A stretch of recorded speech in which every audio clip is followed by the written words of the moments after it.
Already back by unpopular demand is the RPG series. It is definitely not something that seems to be garnering a lot of interest, at least on this particular channel. But that's totally okay. The files are here. There's a total of 14 of them. It's 14 total episodes to beat the game. Not in its entirety. I kind of thought I did, minus there's like one or two areas where you know that there's like a Final Fantasy villain stashed in here. I think we actually do encounter it and we get wrecked, predictably. But I realized after beating it, I was like, you know what? I thought I remembered when I played it through on the Super Nintendo. I thought I remembered there being like a certain thing, like a Yoshi race or whatever. We actually don't do that. So this is not a complete playthrough. It's not intentionally. There's nothing intentionally left out. We did as much as we needed to do to beat the game. But so that's it. About 14 hours, I guess, would be the average. And here we are in episode 5 with plenty of time to go. So yeah, if you're a fan of Mario RPG, and yeah, I don't know, this is sad. I'm beginning to realize why people do live playthroughs at the same time. Although, you know what? What I might do, I'm considering doing maybe episode 6 in the form of a live stream. So hear me out. It's not necessarily, it's a live stream. It's me live, but I'm not actually playing it live. I'm showing it. In other words, it's what you're seeing here, only it's live, and so I'm able to interact with people whilst this movie is going on, as opposed to trying to do it like this, where it's been months since I played it. But we're going to try to hone in on this particular episode and try to just comment on kind of what's going on. But it does help if you're kind of keeping up with the game as it's going on, or if you're into it here. I mean, obviously we're fighting a bunch of mushrooms. Sporecast, I think, if I'm not mistaken, I remember this from the first one, that there's a true form pin, and I think Mario has it. Obviously, Geno doesn't have it, otherwise he wouldn't have transformed. But I think Mario has true form, and I might have even gotten one, because it really is, you can just get wrecked, especially if you're fighting more than just the mushrooms. If you get all your guys sporadically and again, you can't block. So you either have to use an item to get them out of that transform state, or you just have to leave them like that. And then you've got one or two people on your team, and goodness knows if they actually have some hard hitters, you skipping just even 1 or 2 turns is a really big pain in the butt. And can lead to you dying. I just remember dying a lot as a mushroom or a scarecrow as you get later on in the game. I don't know that we've encountered it just yet, but as you get later on in the game, you can get turned into a scarecrow, and it has the same effect. You're nothing, and you just get killed. And I remember this is kind of like a maze. I am pretty sure in this playthrough, I think we've already talked to the person, or did the thing where it tells us there's like I think it's a toad actually, is like, if you want to get through, down, left is the way to go, or something like that. I don't know if we found that yet. Obviously, I don't remember if we did.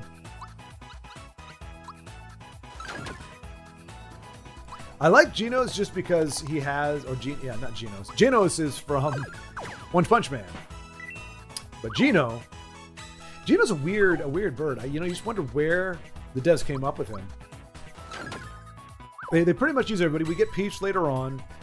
I'm wondering though, and I'm not necessarily saying I'm averse to this. I'm just wondering. We don't have Luigi, but we've had enough games. I think I joked about it in my review of the Mario Brothers movie. Well, that's embarrassing. I was so eager to talk that I just let.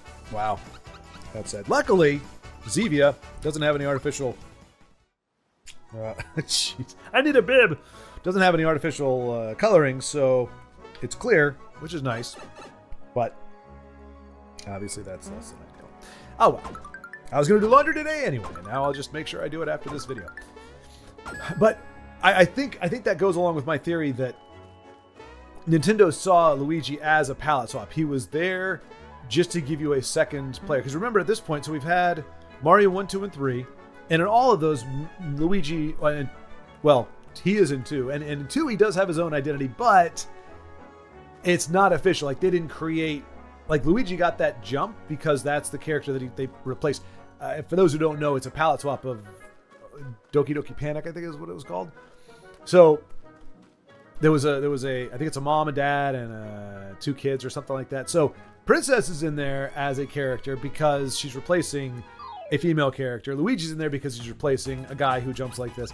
So Mario, I think, even then, because then because you go back to Mario 3 and you're back to form, where it's really just Mario. And if you want a second player, you have Luigi, but he's just purely a palette swap. I don't even think in Mario 3 there's not a size difference. It's not like Luigi's own thing. So that's all you have really for the original Nintendo. And the Super Nintendo, you have Super Mario World. And I do think in that one, I'm trying to remember. I think Luigi is a little taller or a little... It might be. No, he's not. No, Luigi is just another palette swap in Mario World. And so I think... And those are the primary ones. There's other games featuring Mario and maybe Luigi, like Luigi's Mansion hasn't come out at that point yet. There's other games with them in it, but I think at that point, Luigi was a character in name only, if that makes any sense. He wasn't thought of as his own actual character. He was literally just there to give player 2 somebody other than Mario to play. And so I think that explains why in this next iteration of it, Luigi's not a playable character, because he still is not really a fleshed out character. He's not his own character, really. He's a palette swap. And that's what I joke about in the Mario Brothers deal. Like, what kind of partially the reason I was surprised they made it the Super Mario Brothers movie. But I mean, and since then, obviously, since RPG, you have Luigi's Mansion. Mario was missing, which that movie wasn't that game wasn't, as I recall, a big hit. But it was something that said, hey, here's, if Mario's now sidelined, let's give Luigi some prominence. Let's give the palette swap. Let's make some use of him. And I think it's been after that, and when they did Mario Brothers All-Stars, okay, so to be fair, All-Stars came out before this one, but I think, yes. So, all right, so you had Mario 1, Mario and Luigi identical. Mario 2, the official Mario 2 out of Japan, was what we call the Lost Levels. And in that one, I believe, I don't think the palette of the sprites are different. I could be wrong. I'd have to look at it. I do actually have it. Maybe I'll play it in a little... Yeah, maybe I'll play that sometime this week. But there is... The jumping mechanics are different. Luigi it's harder to control. He's not as grippy as Mario. I try not to overuse this because it's not in the original game. But it's still pretty cool, pretty fun to look at. Yeah. So, but I think he was still a palette swap, but he did have different mechanics, which even at that point would indicate that they think of him as a little bit different. So that kind of is a counter to what I've been saying just all of it for the past 5 minutes. But then you have the American Mario 2, which is just a repurposed other game. But then when you go to Mario 3, Luigi is back to being... He doesn't have his own jump pattern. And I'm pretty sure in Mario World, he also does not have his own characteristics. He's not the high jumper with less grip and less control. He's still just a palette swap. So anyway, that's the only reason I could think why they would have... Now, to be fair, I think I've been saying to be fair a lot. To be fair, I don't remember how many times I've said to be fair. It's peculiar. I like the idea because obviously Luigi would just be another Mario. You could try to do something different with him, but you'd be hard put to it. There would be a lot of work to try to make Luigi's jumping. Like, you would have to do it where Mario's a jumper and Luigi's the fireball guy or something. That probably wouldn't feel right because Mario's always done both. So I can see why, from that standpoint, you'd say, okay, Luigi would be redundant. It would just be him. Now, I'm not sure how much it would have taxed the system to actually have Luigi be an alternative. You could either be...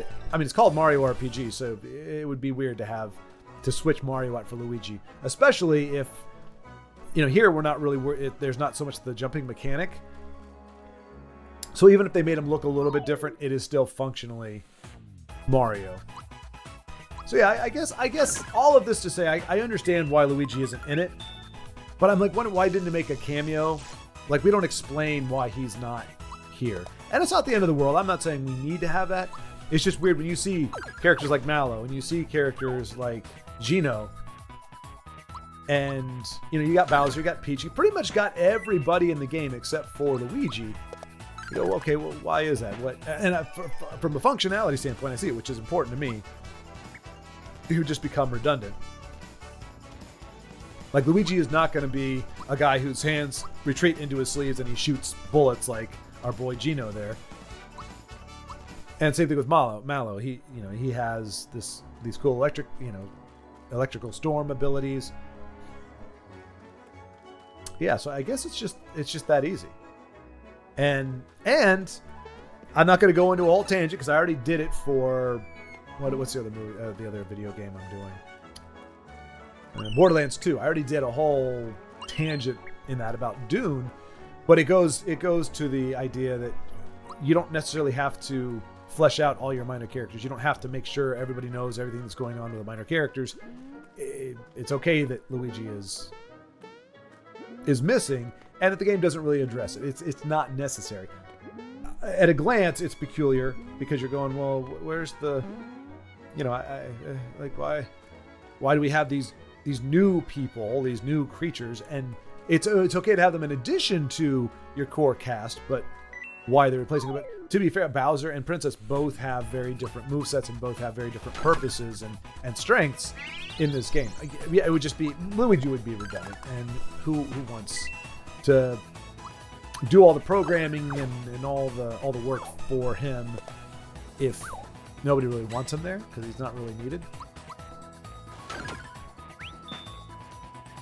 But I think, like Mario Sunshine, isn't Luigi on the plane with them, or is it just Mario? Like, I'm just wondering how many of these games where you can't play as Luigi, is he at least acknowledged as, hey, that's Mario's brother, and he's too scared to go on this adventure, or something like that. Again, not that it's needed. It's just, I don't know. Yeah, it's not an egregious thing. It doesn't make me sad. Like, I'm not a diehard Luigi fan. I don't dislike the guy, but I do see him as a palette swap. It's a humble beginning, we can say. It really is, to know that that character was created simply, instead of just, okay, 2-player is Mario with a green shirt, or no.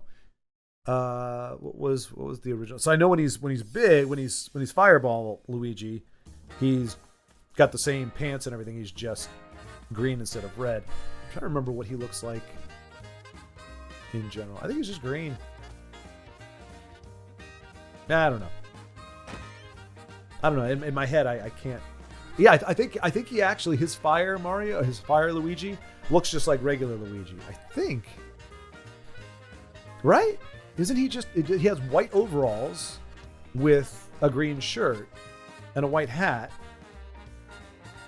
He doesn't have actually a green hat. It's weird. I mean, really, let me look this up as we're watching here. Let me just take a quick gander. Let's see. Super Mario Bros. 1 Luigi.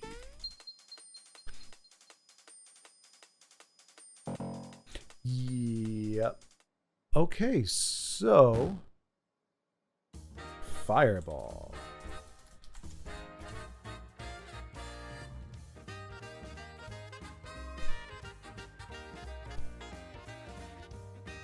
I can't even get a look at it. It's showing me a whole bunch of images of Luigi, but not like a screen capture of.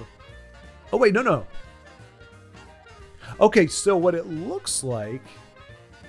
Yeah, so Luigi, as I recalled, his tiny form is green coveralls with the white hat and white shirt. And then when he gets bigger, obviously it's a bigger version of that. When he goes Fireball, he looks like, yeah.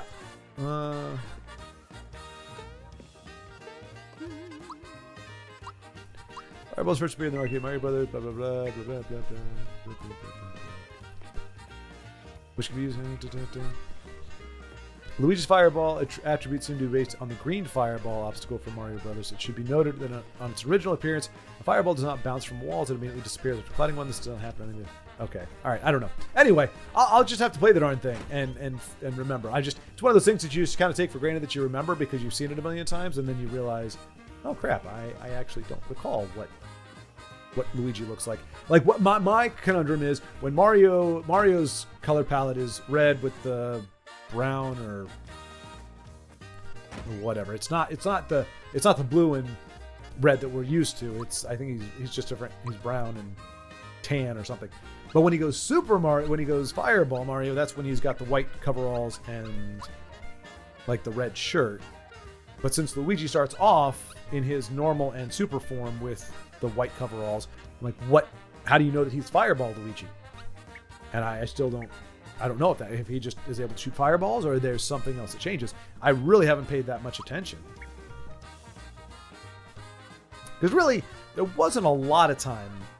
I played Nintendo a lot with my friends. And to be fair, most of them had played Mario Brothers to death by the time I ever got around to hanging out with them. So a lot of the time I was not, nobody wanted to play Mario Brothers. When I came over and they had the Nintendo, Mario was my go-to. And it was great because I learned very early on that it came packed with most systems. So most anybody who had a Nintendo also had Mario Brothers.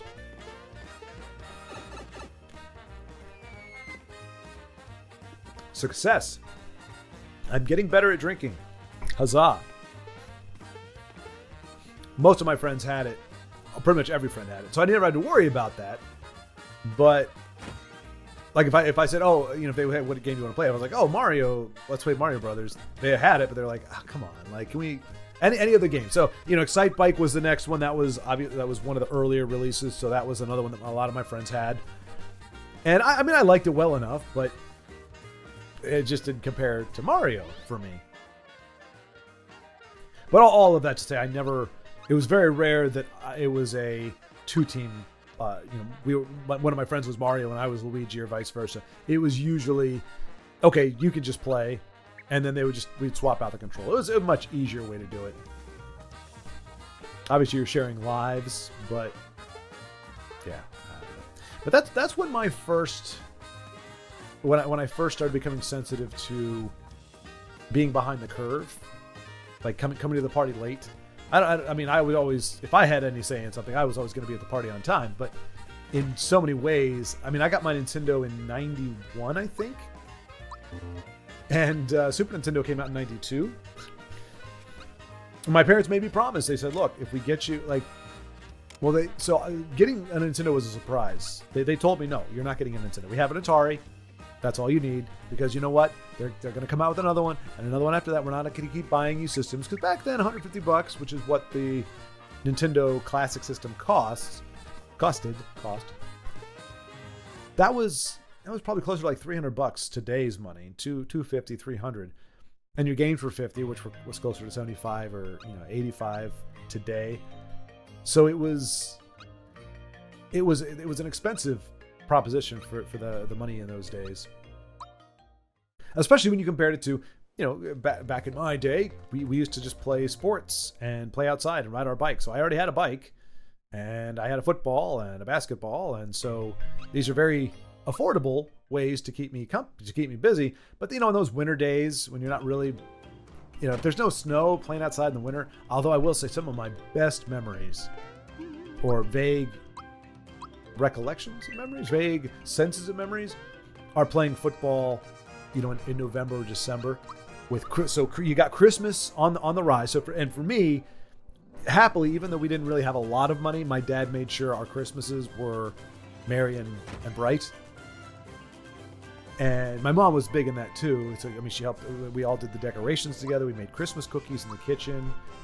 Not every year, but a lot of the time. And depending on, sometimes we did something different to decorate the tree. I know one year we did like cranberries and popcorn. We just strung those. We used lights too, but we strung those on there, and we kind of made whatever. And then there was one year where we were told we weren't going to have a Christmas. because we bought a bunch of camping gear during the summer. And, you know, of course, me and my sister, okay, yeah, sure, yeah, it's fine. That's our Christmas present is all this, the tent and the sleeping bags and all that. So cool. And then when, 5-6 months later, when Christmas rolls around, you're kind of like, that sucks. So we went to bed thinking Santa wasn't coming to our house that night. I woke up, and it was funny. My parents later said, they were like, we just kept waiting for you to wake up. Like, why aren't they waking up? But it's like, if there's no Christmas, if there's no presents, no tree, no nothing, why would I wake up early? It's just another day. So I finally woke up, and I looked down the stairs, and I just had there was a glow coming from at the bottom of the steps, and I looked, and I kind of blinked. There was is it holly or something? It's like what the tree, it's like what the tree branches are made of. It's the needle, pine needle type thing, but it's in a like a band form. It's like a string of, and it's not really neat. It's faux pine needles, really. It's a string of, and it was wrapped around the banister with Christmas lights. I was like, those weren't there when I went to bed. I'm coming down the stairs, my heart starts racing. I'm like, what is this? And sure enough, I get there. There's a tree, brightly lit.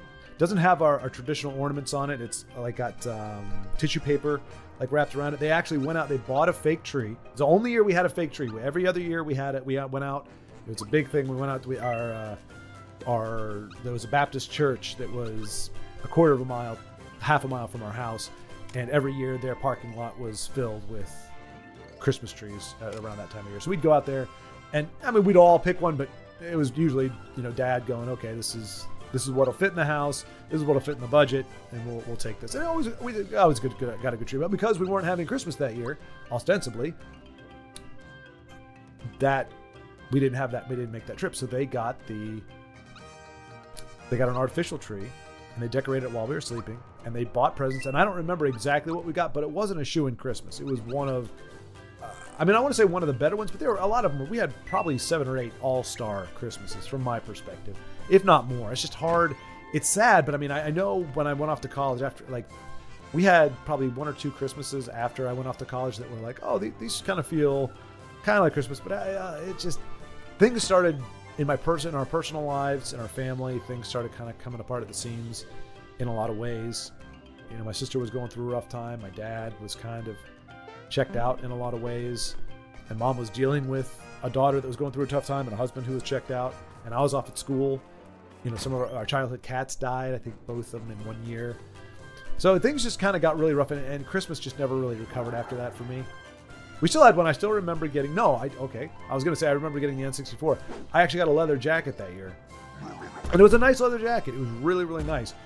And I was surprised by it. I don't even know that I asked for it. I think I mentioned it'd be cool to have a leather jacket. But my mom's very good. She remembers these things. So when you casually mention something, she's like, I remember that. And she pulls it out at Christmas time. And so it's a gift that is what I asked for, or it's something I mentioned I wanted, but my eyes were really on the N64. But the good news is I got some Christmas money, and I was working at Toys R Us at the time, so I was able to buy one for myself. In fact, I bought it the day after Christmas. I had the day off, which was nice, but then I had to go into my work where people are working. And of course, the day after Christmas is a disaster. But I go in there and I buy myself an N64 and Star Fox and Diddy Kong. Those were the 2 games that I wanted right off the jump. So that was the only Christmas that I actually bought a system for myself. My mom actually bought me a PlayStation 1 in one of the Christmases. It really sucks though. I told her I wanted a PlayStation 1 because I wanted to play Mega Man X 4, 5, and 6. So I asked for a PlayStation 1 and 4, 5, and 6, but I was so behind the curve at that point, as this whole story is supposed to be talking about that, the whole being behind the curve. It was that when the PlayStation was like the mini version, it was like the size of a Discman almost, and the PlayStation 2 was all the rage. And my mom had a history of, and I think a lot of parents do, because if you're not up on what's going on up in the tech world, you don't inherently know. And back to the internet was a thing, but it wasn't. You couldn't really shop. At least to my recollection, you couldn't do heavy duty shopping. So it wasn't like she could look up and go to Best Buy. Oh, what's there? Anyway, she remembered distinctly that I asked for a PlayStation 1, and she didn't know about retroactive do you call it, backwards compatibility, which is fair because no system before the CDs had that feature. You know, the Super Nintendo, you couldn't play Nintendo on that, and the N64, you couldn't play the system. So there was no reason for her to believe that PlayStation 1 and 2 had any correlation, had any connection. So for the first time that I can recall, she just stuck to exactly what I said, got me a PlayStation 1, which is fine because that's really all I asked for. I wasn't asking for the PS2 because I just wanted to play those Mega Man games, really. But when she said, I went out, I saw the PlayStation 2, and I thought, okay, I'll get that for him. And she was like, no. He said he wanted the PlayStation 1, and I don't want to get him something that he's not going to be able to do, to play these games with. So I could have got a PlayStation 2 that year, but because I asked for a PlayStation 1, I got a PlayStation 1, and it was beautiful in the heart. Like but the happy thing was at that time, I didn't have my eyes on any PlayStation 2 games. That's why I didn't ask for it. Besides the significantly higher price tag. So I wasn't really that bummed. I was a little bit like, oh, I'll miss opportunity, but it wasn't until later when I was like, ooh, Marvel vs. Capcom 2 and some of these other games that I really wanted to play on PS2. I was like, I could have had a PlayStation 2. But luckily at the time, I wasn't disappointed. I didn't care because it would have been... It's heartbreaking to know that somebody who went out of their way and really tried to do something for you sees that you're disappointed. Even if you're not trying to be, even if you're not being a jerk. For them to see your disappointment and not that like she or anybody would necessarily take it personal, like, oh, I can't believe you're disappointed. It wasn't that. It's just, that their desire is to make you happy and to give you something that you really, really want. And they think they're doing that. But then if they see that disappointment, it's like a grief on their part. It's like, I tried and like, this isn't what they wanted. This isn't that. And so I feel horrible as as the gift receiver. I kind of wear my emotions on my sleeve, and so that to show, and it only happened one Christmas. I got Tonka trucks instead of Optimus Prime. I got the Constructicons. They just didn't transform, and they were a lot bigger. And it's just, I was never a let me play in the dirt and play with Tonka trucks kind of guy. But my mom thought I would be into that because her brothers or something were into that when she was growing up. And that was the only time, and I was too young at the time to really be conscious of disappointment or showing disappointment or whatever. And I believed in Santa back then, so it was I didn't think anything of it. It's like I was like, why did Santa do this? It wasn't.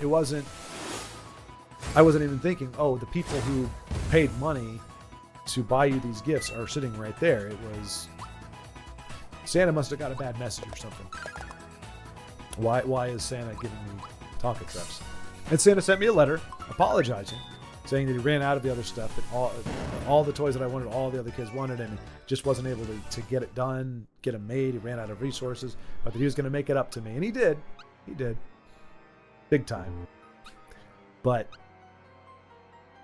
after that, once I realized, okay, the people who actually paid the money, hard-earned money for these gifts for me are right here.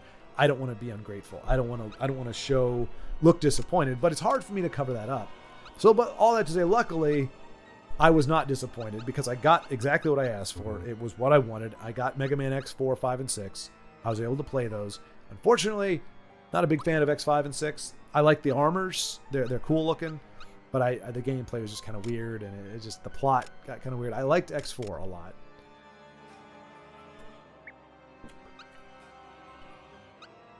But I found it to be a lot harder in general than X1 through 3. At least my recollection. But later on, when I was not around my parents or anything, and I'm looking at these PlayStation 2 games and going, dang it, I can't believe this. Like a year later, year and a half later, I'm like, I could have had a PlayStation 2, but I had to ask for a PlayStation 1. I should have known. But I just really, it was in my mind, I'm literally thinking this is all I care about. I'm done with gaming. I mean, I think I was a junior in college at the time. So it's like, I'm not a gamer. I don't do that thing. And gamers weren't even I would submit, I'm pretty sure in 98, gamer wasn't really a thing. You had competitions at arcades. I mean, you had competitions like that from way, way back. There's a guy named Ryu, I can't remember, but he does a lot of Mario Maker stuff on his channel, and he plays a lot of games, a lot of retro games. And he won tournaments when he was, I mean, he's younger than I am, but when he was young. So I know that you could win prizes, you could make some money playing video games, but it wasn't like now. It wasn't like streaming or gaming videos. There was no revenue there. There were not regular tournaments, big level tournaments, because you didn't have. I mean, Street Fighter 2 existed, but you didn't. That wasn't as best as I knew. I never heard about competitions. I never went to arcades, though. To be fair, that just wasn't a feasible thing. I think Potomac Mills Mall had an arcade. Oh, I know it did, because actually my friend got me kind of looking at Street Fighter 2 because he played on his breaks. He used to work at a keychain fob. It was keychains that were actually mini license plates. So it would be like the Virginia license plate, the actual Virginia license plate, but it would be really tiny, and you could put your name or whatever you wanted to on there. I think I still have the one that he made me somewhere. I'd like to think I do, but honestly, maybe not. It's one of those things where you hold on to something for years and years and years and years and years, and then one day you're like, even though it's this tiny and it's not taking up any space and there's no harm in having it around, you just go, I don't need this anymore. You're like, and then you think about it now, it's like, that'd be cool to show people. Like, look, this is from 1997. There was a keychain kiosk that you could have a custom plate made, and this is the one that my friend made for me. But anyway, there were arcades around, but they weren't easy to get to. It wasn't like I could just ride my bike there. And I didn't have a lot of disposable income as a kid. Like, my parents weren't just giving me, here's $5 in quarters, go have fun. It was kind of few and far between. And truth be told, I'd rather buy a G.I. Joe than spend $5 in an arcade. Especially when Nintendo came out and I had Nintendo. Shoot, I could just play Mario Brothers all day long. So yeah, so once I get late to the party, didn't discover gaming as a thing until, well beyond the point that I could have. But I don't know. Even if I could have, I don't know that I still wouldn't have been a gamer. I enjoy video games. I collect posters and games and systems because I like what they represent, the creativity that goes into them, the passion and the love that people have for them, the fact that this is interactive media. It's not just watching a movie. Like, it's especially nowadays, it's like playing a movie. And like I said, from I know there's a lot of turds right now, unfortunately, and there were a lot of turds back in the day too. But the good games like this one, Mario RPG, just a fantastic experience, and the bonding, the good times that you can have. On a rainy day, it's like me and my friend Eric, we used to play two-man football. We'd come up with plays like the leapfrog. Some of the dumbest stuff, but it was just fun. We used to choreograph fight scenes. We actually did one. We actually choreographed a fight scene, and we actually did it at a friend's house. And at least for the initial part of it, people were like, "Oh my gosh, should we stop this?" Like, they didn't realize that it wasn't. In fact, we ended up breaking a lamp. Well, we didn't break the lamp. We had one part of it where, like, I swung at him and he wrapped a belt around my wrist and like did a turn and flipped me over. And so when I did the flip over and I hit the floor, it rattled the lamp off and it broke a bulb. And that's when we stopped. We were like, because people were just kind of staring there like, what's going on? I don't know that they probably didn't think we were legitimately fighting each other, like we were tearing each other apart, because they're standing right there. It's not anything. Like, you can tell when people are fighting, but they didn't know what was going on, so they're just kind of watching like, what? And then after we heard the glass break, I was like, oh crap, what was that? And it kind of just broke it. People like, what did we do? And I was like, oh, this is a fight scene we choreographed. We just didn't think about what, how shaky the floor was. Anyway, it was a good time. But we would do that kind of stuff. We'd do it outside, and we had a lot of good time playing outdoors. But on the cold winter days, or in bad weather, the game system it was a warm glow in the house. That was in everybody's living room. You could just kind of camp out. The only bummer was if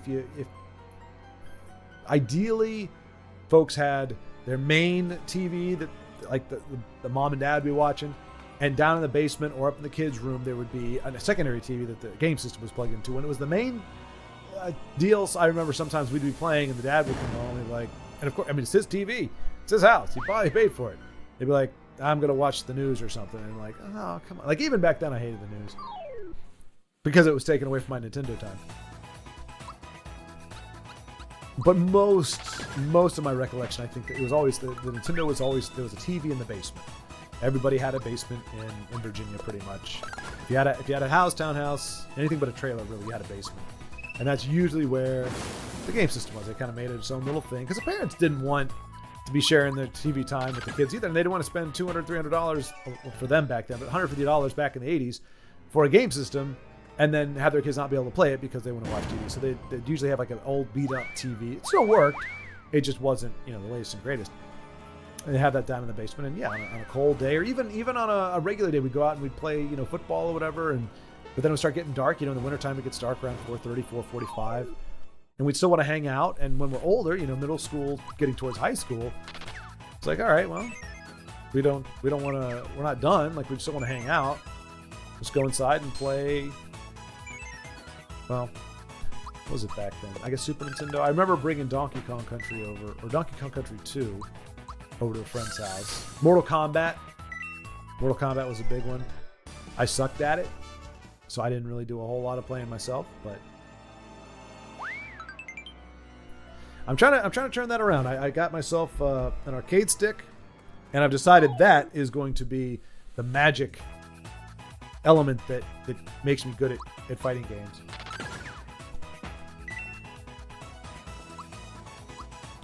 It isn't.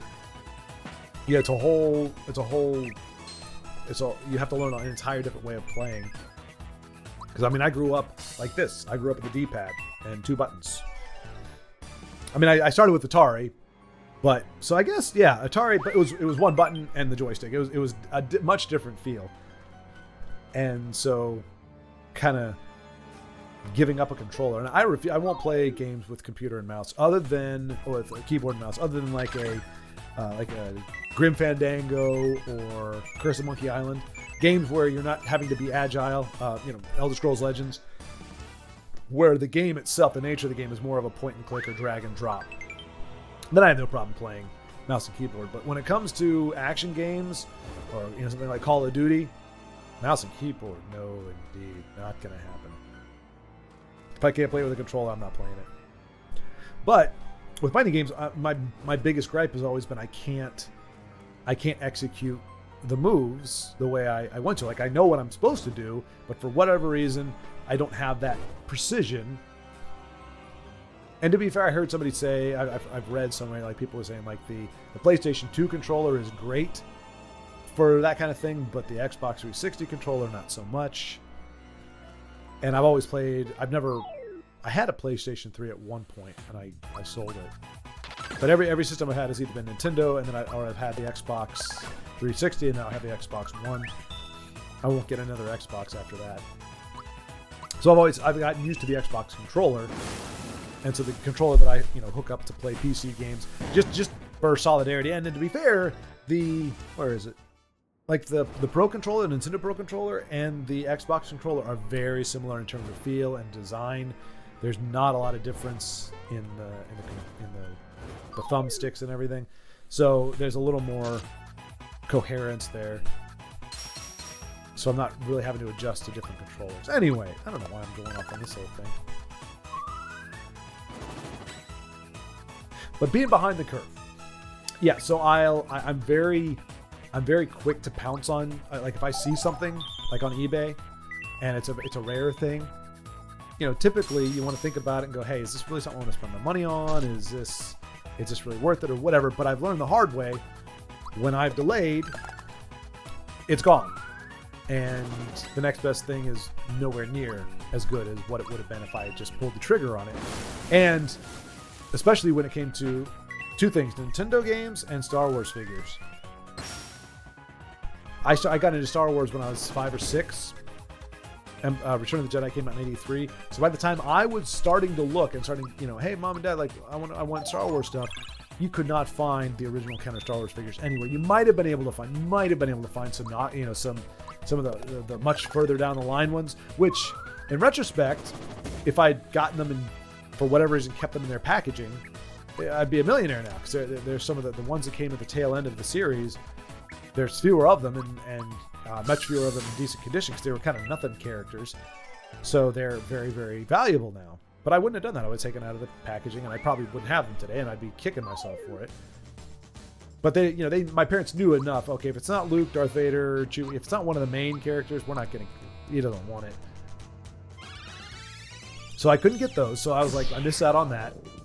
And then briefly, Toys R Us. I could have sworn, and I might be misremembering, I thought Toys R Us at one point released like a classic series, like when Lucas did one of his many remasters, THX remaster or something for VHS. I thought Toys R Us ran a special, and they had like it was like a package, and it had the primary, like 8 or 9 or 10 maybe of the classic figures, Darth Vader, Luke, Yoda, Emperor, whatever. And it was like $25 or $30. And I was like, finally, I can get my hands on a figure, but I was still young enough that I wasn't driving, so I was probably, I don't know, 8 or 9, 10, somewhere around there. And I saw it in Toys R Us, but I didn't really implore my parents, and I think I might have had the money, but I was like, this is, there was something else I wanted to get, and I was like, I'll get that next time. Come back out there. It was probably anywhere from a week and a half, 2 weeks to a month later. Gone. Couldn't find them anywhere.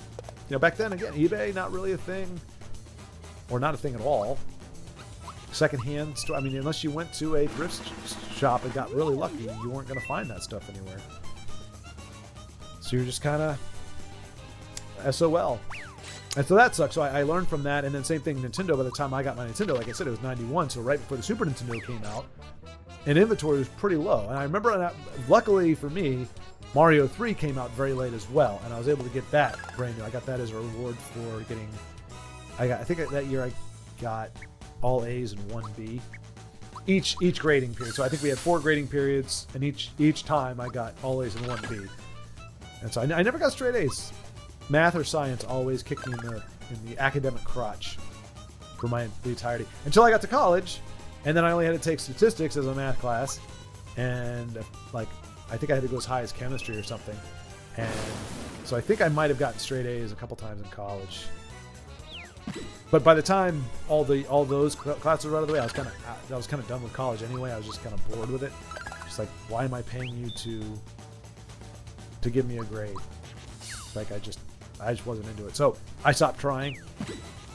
So I had a very small window of time where I could get straight A's because I cared and I was trying hard, but I also wasn't having to overcome my horribleness with mathematics.